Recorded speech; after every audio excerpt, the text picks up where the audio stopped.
वाह, क्या आईपीओ है।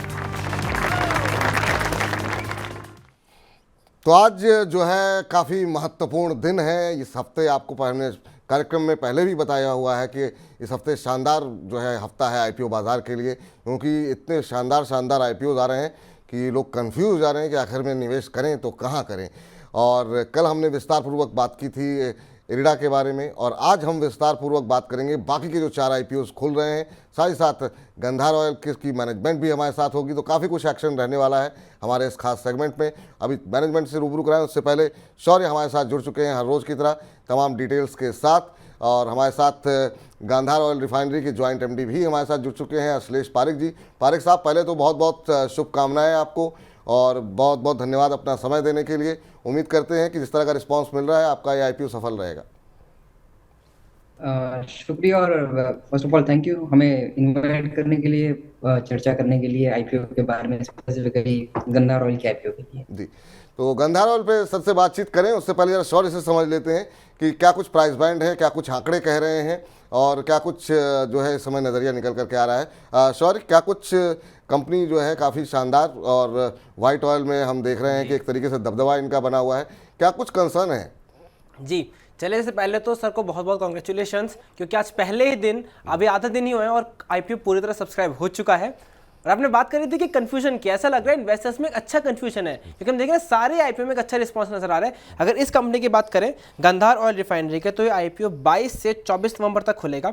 इसका प्राइस बैंड है 160 से लेके 169 रुपीज़ पर शेयर का, और आईपीओ 500.69 करोड़ जुटा रही है, जिसमें से 302 करोड़ फ्रेश इशू के लिए है, जो कैपेसिटी एक्सपेंशन, लोन रीपेमेंट और वर्किंग कैपिटल के रिक्वायरमेंट के लिए यूज़ होने वाले हैं। और आज पहले ही दिन 12:30 बजे तक ये 1.25 टाइम्स भर चुका है। जीएमपी चल रहा है इसका 76 रुपीज़, यानी इसे ग्रे मार्केट में 45% का प्रीमियम मिलता हुआ नजर आ रहा है। अब आपने बात करें कि कंपनी है व्हाइट ऑयल में, बेसिकली इंडिया की सबसे बड़ी व्हाइट ऑयल बनाने वाली कंपनी है, और साथ ही दुनिया की भी टॉप 5 लीडिंग कंपनीज में आती है जो व्हाइट ऑयल बनाती हैं। कंपनी का और भी 2-3 बिजनेस हैं, लेकिन मेजर बिजनेस कंपनी का व्हाइट ऑयल से ही आता है। और दुनिया के बड़े बड़े प्लेयर्स पीएनजी, यूनिलीवर से लेकर इंडिया के मैरिको, डाबर, इमामी, सब इस कंपनी के एंड क्लाइंट्स हैं। तो सर पहले तो ये समझते हैं कि बेसिकली व्हाइट ऑयल क्या होता है, मतलब थोड़ा आइडिया शायद से एफएमसीजी के प्रोडक्ट्स में यूज होते हैं, बाम वगैरह में, तो क्या आइडिया दे सकते हैं कि आपके काम क्या है और उसके एंड प्रोडक्ट्स क्या कहाँ पे यूज होते हैं? नमस्कार। सो गंधार ऑयल रिफाइनरी हम इंडिया के सबसे बड़े व्हाइट ऑयल मैन्युफैक्चरर्स है और one of the top 5 players globally है। हमारा जो मार्केट शेयर है 26% मार्केट शेयर है व्हाइट ऑयल इंडिया में। अभी व्हाइट ऑयल जो प्रोडक्ट है उसका एप्लीकेशन अलग अलग इंडस्ट्रीज में होता है, जबकि फार्मा, एफएमसीजी और हेल्थ केयर इंडस्ट्री में उनका एप्लीकेशन सबसे ज़्यादा है। अराउंड 70% ऑफ टोटल एप्लीकेशन है वो फार्मा, एफएमसीजी और हेल्थ केयर इंडस्ट्रीज में यूज होता है। अभी आप डे टू डे प्रोडक्ट्स देखना चाहोगे, जैसे कि आप ऑइंटमेंट लगाते हो, लोशन लगाते हो, या आपको सर दर्द है तो आप बाम लगाओगे, तो उसमें ये सब प्रोडक्ट की एप्लीकेशन यूज होती है। तो हम लोग एक्चुअली ब्रांड के पीछे के ब्रांड्स हैं। बिल्कुल, ये बहुत इंटरेस्टिंग है। बहुत लोगों को शायद नहीं पता होगा कि ये ब्रांड के पीछे के ब्रांड वाले जो स्टोरी है वाकई में बहुत इंटरेस्टिंग है। सर, आपसे अब जानना ये चाहेंगे कि चूँकि हम देख रहे हैं कि जो आप वाइट ऑयल में आप निश्चित रूप से बड़ी हिस्सेदारी है, लेकिन इसका जो मेन जो प्रोडक्ट रॉ मटेरियल है वो कहीं ना कहीं क्रूड होता है, और कच्चे तेल की कीमतों में जिस तरह की वॉल्टिलिटी हम देख रहे हैं उसका कितना असर आपकी लागत पे पड़ता है, मार्जिन पे पड़ सकता है? क्योंकि कभी हम देखते हैं कि वो 100 के ऊपर पहुंच रहा है, कभी सीधे 80 हो जा रहा है। तो इस तरह की वॉल्टिलिटी में कितने आप कैसे प्रेडिक्ट करेंगे आपके मार्जिन को लेकर के हम? गंधार ऑयल की जो रेवेन्यू है वो 3 हिस्सों में बटी हुई है। सबसे ज्यादा जो रेवेन्यू आती है वो है पर्सनल केयर हेल्थ केयर परफॉर्मेंशियल डिवीजन में, जहाँ पे हम लोग 55% ऑफ द रेवेन्यू ये सेक्टर से आता है, जहाँ पे पर्सनल केयर हेल्थ केयर में होता है। बाकी हमारे जो 2 डिवीजन है वो है इंडस्ट्रियल और ऑटोमोटिव लुब्रिकेंट डिवीजन, जहाँ पे 25% ऑफ द टोटल हमारा जो रेवेन्यू है उसमें से आता है। और तीसरा जो रेवेन्यू है वो है पीआईओ, जो कि प्रोसेस और इंसुलेटिंग ऑयल सेगमेंट है, जहाँ पे हम लोग का 9 से 10% का टोटल कॉन्ट्रीब्यूशन होता है ये सेगमेंट से। अभी कंपनी का जो फोकस है वो है personal care health care performance oil division में। उसके अलावा अभी आप जो देखना चाहोगे कि ये रॉ मटेरियल जो है बेस ऑयल है, जो डेरिवेटिव है क्रूड का। क्रूड ऑयल में वॉलेटिलिटी रहती है, आप सही बता रहे हो, बट हम लोग का जो प्राइसिंग टर्म्स है सप्लायर्स के साथ, हम लोग का जो रॉ मटेरियल आता है वो सऊदी से आता है, साउथ कोरिया से आता है। हम लोग का टर्म वॉल्यूम कॉन्ट्रैक्ट से पूरे साल का। और जो प्राइसिंग रहता है वो मंथ टू मंथ बदलता है। ICIS करके बेस ऑयल की पब्लिशिंग हाउस है जो हर हफ्ते ये रिपोर्ट पब्लिश करती है बेस ऑयल के प्राइसिंग के बारे में। तो वो हिसाब से ट्रांसपेरेंसी रहती है रॉ मटेरियल परचेसिंग में। और कुछ कस्टमर्स के साथ हमारा term price pass through contracts है, जहाँ पे हम लोग का जो रॉ मटेरियल का प्राइस है वो पार्ट ऑफ द कॉन्ट्रैक्ट है और हमारा ग्रॉस मार्जिन लगभग फिक्स रहता है। उसके अलावा बाकी कस्टमर्स के लिए हम लोग स्पॉट प्राइस करते हैं, जहाँ पे 15 दिन का हम लोग प्राइस चेंज सिस्टम में डालते हैं और वो मार्केट करते हैं। आप देखोगे तो 3,500 से भी ज्यादा हमारे टोटल कस्टमर है। और रिपीट ऑर्डर्स जो है वो लगभग 68 से 70% हमारा जो बिजनेस है वो रिपीट ऑर्डर से आता है। जी, तो सर मतलब ये पता लग रहा है कि आपके पास प्राइसिंग पावर है, आप पास ऑन कर सकते हो। सर क्वेश्चन ये है कि आप कितने बड़े बड़े प्लेयर हैं, यूनिलीवर, PNG और इंडिया के बड़े बड़े प्लेयर, तो आप उनके सामने अपनी प्राइसिंग पावर को कैसे दिखा पाते हैं? मतलब क्या कंपेटिटिव एडवांटेज है कि आपको वो अलाउ करते हैं कि आप इतनी आसानी से पास ऑन कर दीजिए कॉस्ट को? नहीं नहीं सर, ऐसा है कि सबसे पहले जो एम्पैनलमेंट की जो प्रतिक्रिया है ये कंपनियां में, ये काफी लंबी है। 4 से 5 साल लग जाता है कंपनीज लाइक यूनिलीवर और PNG को क्रैक करने के लिए। मतलब प्रोसेस जो इतना फुल प्रूफ रहता है कि, क्योंकि आप देखोगे हम लोग जो रॉ मटेरियल सप्लाई करते हैं ये कंपनियों को, वो ब्रांड्स में यूज होता है। और तो वो हिसाब से ये कंपनियां काफी चूजी रहती है नए सप्लायर को ऐड करने के लिए। अभी उसमें जो प्रोसेस रहता है वो काफी बड़ा रहता है, क्योंकि प्लांट ऑडिट होता है, प्रोडक्ट ऑडिट होता है, एनुअल ऑडिट्स होते हैं, स्टेबिलिटी टेस्टिंग होता है, कंज्यूमर ट्रायल होता है। तो काफी काफी मेहनत करनी पड़ती है तो कस्टमर को ऑनबोर्ड करने के लिए। तो काफी इतना जो लंबा प्रोसीजर रहता है, कस्टमर को भी पता है कि भाई ये जो रॉ मटेरियल स्पेसिफिक है, तो उनको राइट क्वालिटी सप्लायर को देने के लिए कॉस्ट तो लगने ही वाली है। तो वो हिसाब से ट्रांसपेरेंसी प्राइसिंग में रहती है, प्राइस पास टू कॉन्ट्रैक्ट्स रहते हैं, तो प्राइसिंग विजिबिलिटी दिखती है। जी, तो सर चलिए अब अगला क्वेश्चन आते हैं आपके एक्सपोर्ट पे। जो 40% आपका रेवेन्यू है वो एक्सपोर्ट से आता है, और आजकल हम देख रहे हैं कि दुनिया भर में काफ़ी दिक्कतें चल रही हैं, भले जियोपॉलिटिकल टेंशन्स हो, यूरोप अमेरिका में हम देख रहे हैं कि इकोनॉमिक क्राइसिस है, लेकिन आपके जो क्लाइंट्स हैं वो ग्लोबल है, वो लिटरल सेंस में ग्लोबल कंपनीज हैं। तो क्या आपको लगता है कि आपके उन ग्लोबल कंपनीज से इतने अच्छे रिलेशंस हैं, लॉन्ग टर्म है, तो एक तरह से जो भी दिक्कतें चल रही हैं ग्लोबल लेवल पर, चाहे पॉलिटिक्स को लेकर हो या सप्लाई चेन रिशफल हो, तो आपको उससे हेल्प मिलती है क्योंकि आपके लॉन्ग टर्म रिलेशन हैं इन ग्लोबल कंपनीज से? सर हमारा जो ओवरसीज रेवेन्यू है वो तकरीबन 40 से 45% ओवरसीज रेवेन्यू से रेवेन्यू जनरेट होता है। तो हमारा जो एक्सपोर्ट है वो पूरे ग्लोब में डिस्ट्रीब्यूट किया हुआ है। मतलब आप Europe, America, north America, south America, Africa, Australia, पूरे जहाज में हम लोग एक्सपोर्ट करते हैं। तो हमारे जो रिलेशन है, लॉन्ग स्टैंडिंग रिलेशन है हमारे कस्टमरों के साथ, तो वो हिसाब से कंटिन्यूस ऑर्डर्स आते रहते हैं। और हमारे एक्सपोर्ट की बात करना चाहोगे तो 2021 में 740 करोड़ का रेवेन्यू था, और 2023 में 2173 करोड़ का रेवेन्यू हम लोग ने प्राप्त किया था, जो कि जंप है 70% का 2021 से 2023 तक का। तो काफी हम लोग का फोकस एरिया है वो रहेगा ओवरसीज रेवेन्यू। जी। सर एक चीज़ जो मेरी कुछ लोगों से बात हो रही थी, उन्होंने एक चीज़ पर थोड़ा सा कंसर्न जताया। कहें जो प्रोमोटर्स हैं वो मतलब जो कुल मुनाफा आप लोग कमा रहे हैं उसका 7% हिस्सा जो है वो जो है सैलरी में जो है प्रोमोटर्स के पास, चाहे वो समीर पारिक हैं, अश्लेष आप जी हैं, आप हैं, या रमेश पारिक हैं। इस पर कोई टिप्पणी करना चाहेंगे FY23 के लिए, जो ये जो कुछ एक टिप्पणियाँ आ रही हैं?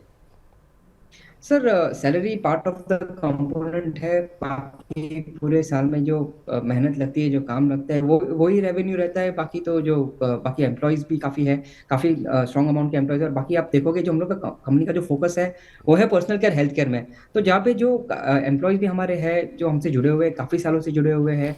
अभी समझो अगर आप मेरी भी बात करोगे तो मैं भी 18 से 20 साल से कंपनी में जुड़ा हुआ हूँ। तो वही सबसे जो मेहनत लगी है ये कंपनी को ये स्तर पे लेके जाने के लिए, तो ऐसे ओवरनाइट तो होता नहीं है। काफ़ी दिन रात एक करने के बाद ही ये लेवल पर हम लोग पहुंचे हैं। और टुडे हम लोग सक्सेसफुल आ रहे हैं IPO में। जी जी, तो चलिए सर अब अगला क्वेश्चन आपके प्रोडक्शन कैपेसिटी को लेकर है कि आपका भी जो इंडिया में है 90 से ज़्यादा आई गेस आपका प्रोडक्शन कैपेसिटी यूटिलाइजेशन चल रहा है। अब आप अपने कैपेसिटी को और बढ़ा रहे हैं, 5,22,000 KL से लेकर आप 1.18 लाख KL बढ़ा रहे हैं, तो उसके बढ़ाने के बाद आप कितना कैपेसिटी यूटिलाइजेशन देख रहे हैं? और अगर हम देखें कि आप कैपेसिटी को 20% बढ़ा रहे हैं, तो क्या अपने रेवेन्यूज और बिजनेस से भी उसी लेवल की ग्रोथ देख रहे हैं? सर अभी हम लोग की जो कैपेसिटी है वो टोटल 5,22,000 के, जैसे कि आपने शौर्य जी आपने बताई, सही है, एग्जैक्टली सही है। आज जो हमारे इंडिया में यूटिलाइजेशन है वो है तकरीबन 94 से 95%। तो क्योंकि अभी जो हम लोग को जो पास्ट फाइनेंशियल परफॉर्मेंस कंपनी के आपने देखी होगी, तो काफी ग्रोथ और वॉल्यूम ग्रोथ भी दिखाई है और रेवेन्यू ग्रोथ भी दिखाई है। तो फ्यूचर प्लान फंड करने के लिए भी हम लोग को कैपेसिटी एक्सपेंड करना ही पड़ेगा। तो वो हिसाब से हम लोग 1 लाख किलोलीटर का कैपेसिटी एक्सपेंशन तलोजा फैसिलिटी से कर रहे हैं, जो कि इंटरनल अप्रूवल से हो रहा है। वो 2023 एंड ऑफ 2024 वो ऑन स्ट्रीम हो जाएगा। बाकी 18,000 किलोलीटर हम लोग सिलवासा फैसिलिटी में प्लांट एक्सपांशन कर रहे हैं, प्रोसेस ऑफ द इशू से हो जाएगा। तो वो हिसाब से हमारी कैपेसिटी तकरीबन 22 से 25% इंक्रीमेंटल हो जाएगी। और कंपनी का मानना है कि ये जो एनहांस कैपेसिटी है वो 3 से 4 साल में फुल पुट टू यूज हो जानी चाहिए। जी सर, बातें तो बहुत करनी थी आपसे, लेकिन थोड़ी सी समय की कमी है। हमारी तरफ से बहुत बहुत शुभकामनाएं। आपका ये आईपीओ जिस तरह का रिस्पांस मिल रहा है, पहले ही दिन सब्सक्राइब हो गया है और अच्छा रिस्पांस मिले, और जो निवेशक हैं जो आपको भरोसा कर रहे हैं उनको काफ़ी अच्छा रिटर्न मिले। बहुत बहुत शुक्रिया, बहुत बहुत धन्यवाद अपना समय देने के लिए। फिर लिस्टिंग के समय आपसे दोबारा बातचीत करेंगे। धन्यवाद, शुक्रिया। धन्यवाद। चलिए अब आगे बढ़ते हैं। और भी कई सारे आईपीओज हमारे साथ खुले हुए हैं और हमारे साथ अरुण केजरीवाल जी भी जुड़ चुके हैं। अरुण जी, पहले तो बहुत बहुत स्वागत है। आईपीओ बाज़ार पे बड़ी पैनी निगाह रहती है आपकी, और अभी थोड़ी देर पहले हम बातचीत कर रहे थे गांधार ऑयल रिफाइनरी की मैनेजमेंट के साथ, तमाम बातें उन्होंने बताई। आपसे जानना चाहेंगे, आप इसी आईपीओ के साथ अगर हम शुरुआत करें, आपकी क्या राय रहेगी? आपको वैल्यूएशन कैसी लग रही है और आपको यहाँ पर क्या निवेश करने की सलाह आपकी तरफ से होगी? विपुल जी, एक अच्छी कंपनी है। व्हाइट ऑयल का भारत में इनकी सबसे बड़ी प्रोडक्शन क्षमता है। ये जो personal health, hygiene, health care में जो कंपनी मौजूद है, और जो इसका सेकेंड वर्टिकल है इंडस्ट्रियल ऑयल, परफॉर्मेंस ऑयल, ये कंपनी के क्षेत्र हैं। इसका जो रॉ मटेरियल है ये इंपोर्ट करती है रिफाइनरी से, और क्योंकि अब इसने अपने आप को इस्टेब्लिश किया है इतने सालों के बाद, अब इसे जो कच्चा तेल, ये जो एक प्रोसेस्ड ऑयल जो ये खरीदती है रिफाइनरी से, इसे डायरेक्ट मिलने लग गया है। पहले ये इसी प्रोडक्ट को मिडलमैन, इंटरमीडिएट से लेती थी, तो थोड़ा सा कॉस्ट में फर्क पड़ता था। दूसरा जो एक बिजनेस करने का स्टाइल है, जब आप डायरेक्ट मैन्युफैक्चरर से लेते हो तो क्वांटिटी लेने पर आपको एनुअल एक डिस्काउंट मिलता है। ये भी जो है कंपनी के आगे जाकर बैलेंस शीट में, बॉटम लाइन में ऐड होगा। तो मेरे ख्याल से इसमें एक प्राइस जो है अच्छी खासी प्राइस पे आ रही है कंपनी, और निवेशक को एक अपॉर्चुनिटी है कि अगर शेयर लगते हैं तो उसे मुनाफा मिलेगा ये एप्लीकेशन से। ठीक, तो मतलब इस पर जो है निवेश करने की सलाह यहाँ पर अरुण जी की तरफ से निकल के आई। ये पहला जो है वो आईपीओ है जिस पे हम बातचीत कर रहे हैं। बहुत सारे आईपीओ पे बातचीत करनी है। ध्रुव मेहता जी का सवाल आया है और वो कह रहे हैं गांधार ऑयल में अप्लाई कर दिया है, टाटा टेक में अप्लाई कर दिया है, इरेडा में अप्लाई कर दिया है, फ्लेयर में अप्लाई कर दिया है, फेड बैंक में वो वेट कर रहे हैं। कह रहे हैं प्लीज़ मेरे लिए प्रायोरिटी तय कर दीजिए। अब अप्लाई कर चुके हैं आप तो अच्छी बात है, तो प्रायोरिटी तो उनके लिए होगी जो पैसे लगाना चाह रहे हो कि भाई एक ही में लगा सकते हैं, 2 ही में लगा सकते हैं। तो वो प्रायोरिटी लिस्ट भी बताएंगे कार्यक्रम के आखिर में कि अगर टॉप 3 हो या टॉप 2 में लगाने के पैसे हो तो क्या करना चाहिए। लेकिन शौर्य के पास चलते हैं, और जिसका काफ़ी लोगों को काफ़ी लंबे समय से इंतज़ार था टाटा टेक को लेकर के, और अब फाइनली जो है वो आ चुका है। तो क्या स्थिति वहाँ पर है? सब्सक्रिप्शन के आंकड़े क्या कह रहे हैं? शौर्य बताइए। जी, सब्सक्रिप्शन देखिए जैसे उम्मीद थी वैसे ज़बरदस्त निकल के आ रहे हैं। हम आपको बताते आ रहे हैं कि प्राइस बैंड है 475 से लेके 500 रुपीज़ का, और आज पहले ही दिन 12:30 बजे तक 2.54 बढ़ चुका था, और सारे ही कोटाज में अच्छे का सब्सक्रिप्शन देखने को नजर आ रहा है। और जीएमपी चल रहा है इसका 358, जो अब इसे 72% का प्रीमियम दे रहा है ग्रे मार्केट में। कंपनी के फंडामेंटल की बात करें, इंजीनियरिंग, रिसर्च और डेवलपमेंट की कंपनी है जिसकी एक्सपर्टीज है मैन्युफैक्चरिंग इंजीनियरिंग, प्रोडक्ट इंजीनियरिंग में, मैकेनिकल डोमेन में। साथ ही साथ कंपनी अब सॉफ्टवेयर टेक्नोलॉजी सर्विस प्रोवाइड करने में फोकस कर रही है।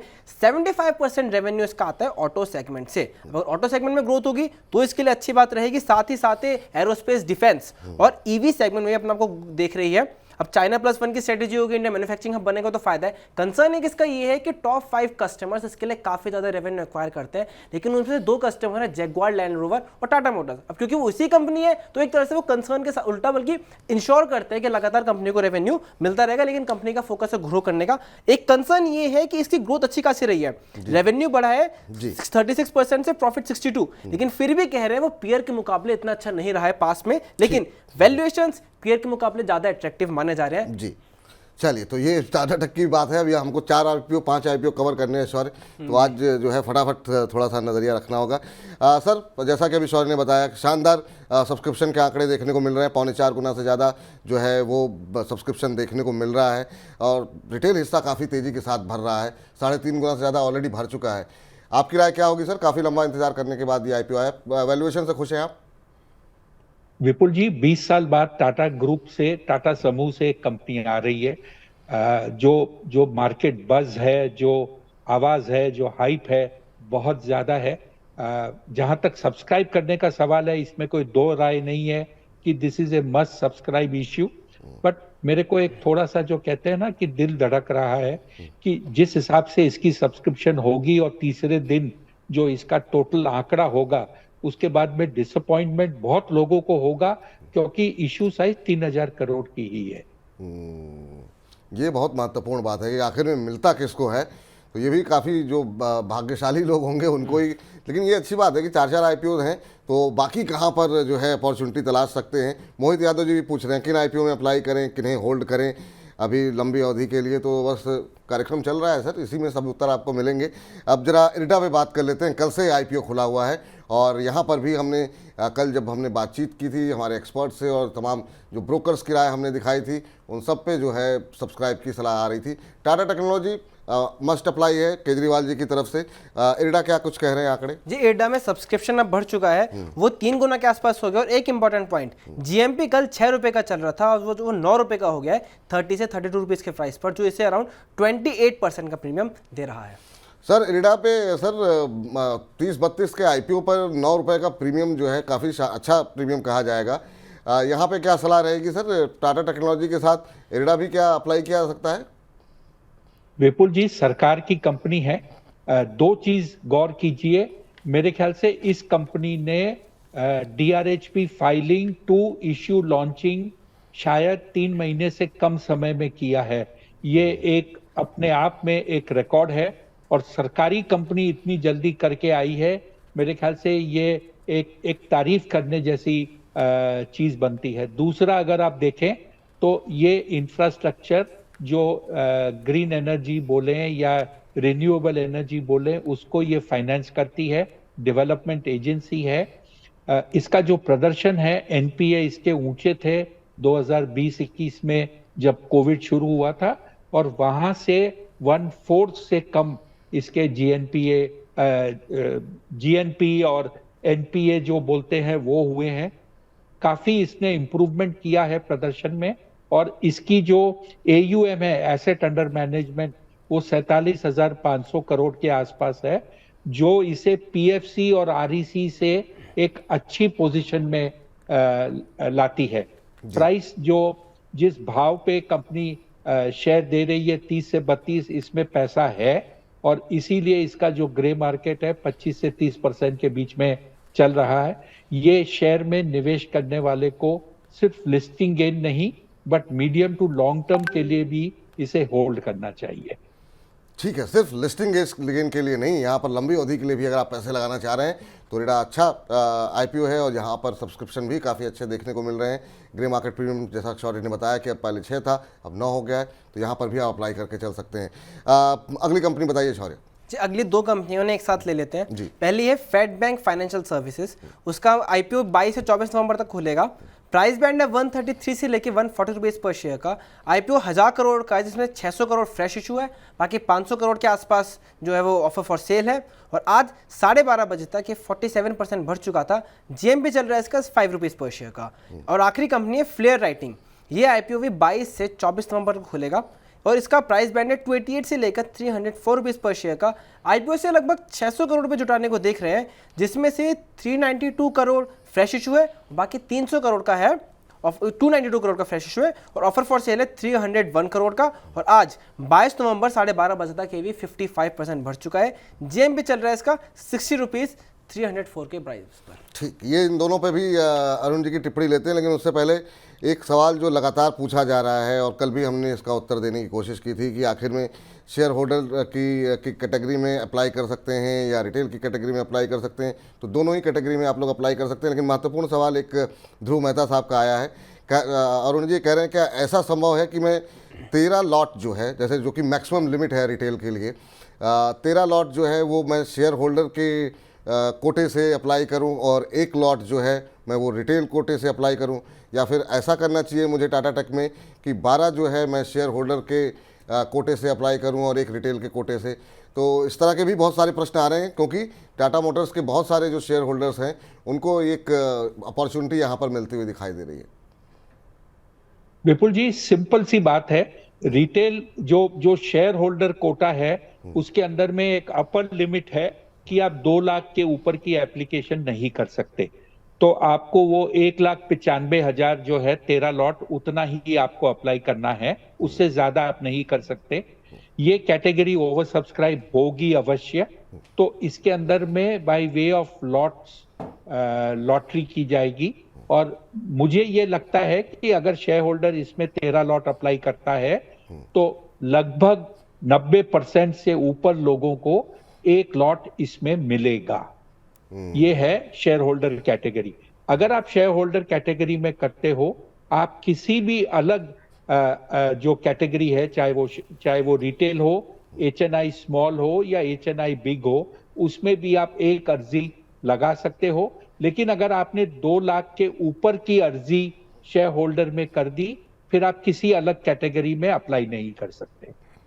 ये महत्वपूर्ण बात है। तो अगर आप 1,95 तक की यानी 13 लॉट तक जो है लगा रहे हैं तो आपके पास एक मौका है, आप अदर कैटेगरी में भी रिटेल में आप अप्लाई कर सकते हैं। लेकिन अगर 2 लाख की कैटेगरी आप क्रॉस कर जाते हैं तो फिर आप कहीं और अप्लाई नहीं कर सकते हैं। तो मुझे लगता है कि इस तरह के जो भी सवाल आ रहे होंगे उसका स्पष्ट उत्तर जो है वो अरुण जी ने दे दिया। अब सर, ये जो 2 IPOs बचे हुए हैं इस पर भी आपकी राय जानना चाहेंगे, और ख़ासतौर से फेड फाइनेंशियल को लेकर के आपसे जानना चाहेंगे कि यहाँ पे क्या करना चाहिए, क्योंकि ये ऐसा लग रहा है कि इतने सारे IPOs में कहीं ऐसा ना हो जाए कि इसकी मांग घटती हुई दिखाई दे रही है थोड़ी। विपुल जी, पहले फ्लेयर इंडस्ट्रीज की बात कर लें।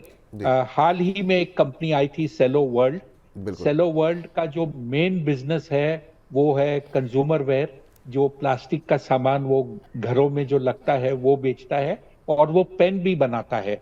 15% लगभग उसका जो सेल है, कुल जो उसकी रेवेन्यू है वो पेन से आती है।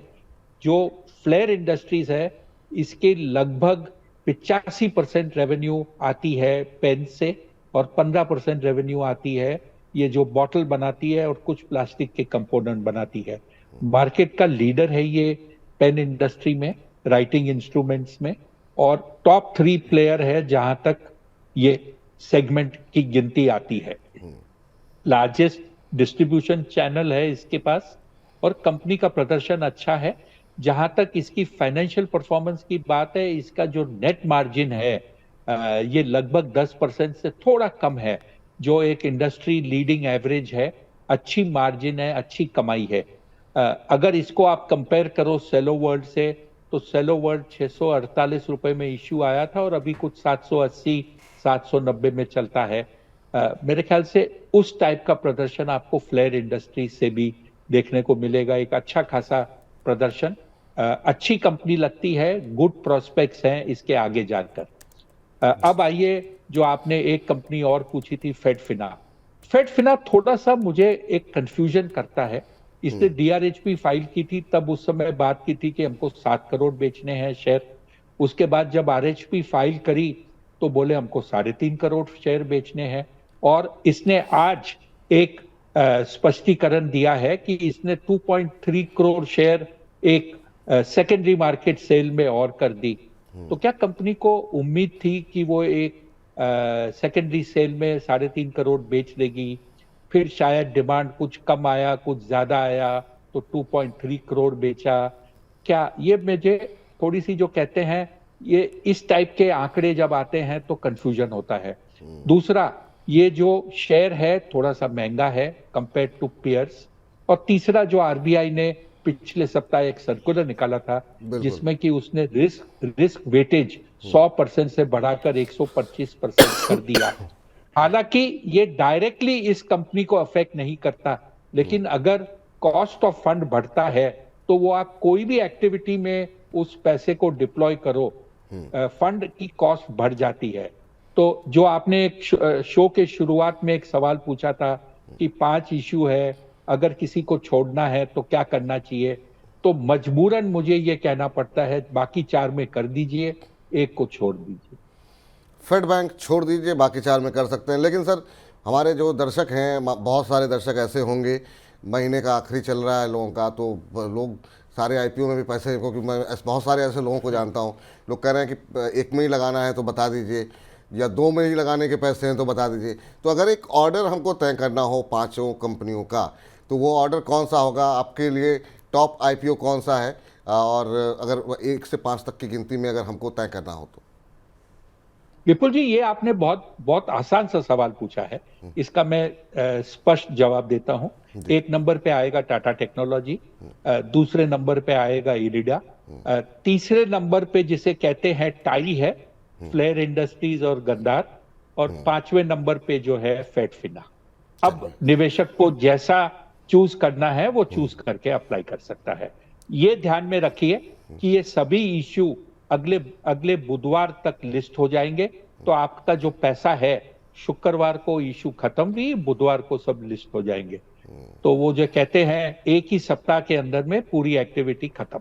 जी, तो यही जो है, अब उम्मीद करते हैं जो हमारे तमाम दर्शक हैं उनके लिए बड़ी आसानी हो गई ये जानने के लिए कि अगर चुनना हो, आप 5 में लगाना चाहें 5 में लगाइए, लेकिन अगर किसी एक को अवॉइड करना है तो सर ने बता दिया कि वो फेड बैंक को आप अवॉइड कर सकते हैं।